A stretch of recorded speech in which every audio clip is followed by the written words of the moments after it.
ঈদ মোবারক, ঈদ মোবারক, ঈদ মোবারক। এই ঈদের দিনে আনন্দ বিনোদনে মত্তহারা হয়ে বেপরোয়া না গাড়ি চালাই, সচেতনভাবে রাস্তায় চলাচল করি। ঈদ মোবারক, ঈদ মোবারক, ঈদ মোবারক।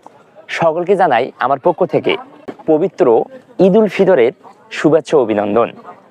আশা করি সবাই ভালো আছেন।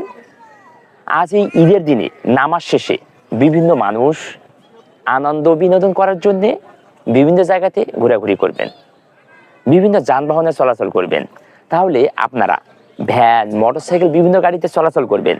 অবশ্যই এই ঈদের দিনে বেশি আনন্দ উপভোগ করতে গিয়ে বেশি আনন্দতে মত্তহারা হয়ে বেপরোয়া গাড়ি চালাবেন না, আস্তে ধীরে গাড়ি চালাবেন এবং বিভিন্ন যানবাহনেতে বেশি লোক উঠবেন না। তাহলে সচেতনভাবে চলাচল করতে হবে। তাহলে এই ঈদের আনন্দটি আপনারা উপভোগ করে রাত্রে সন্ধ্যায় নিজের গন্তব্যে বাড়িতে ফিরতে পারবেন, পরিবারের সঙ্গে দেখা করতে পারবেন। আসুন এই ঈদের দিনে আনন্দ বিনোদনে মত্তহারা হয়ে বেপরোয়া না গাড়ি চালাই, সচেতনভাবে রাস্তায় চলাচল করি।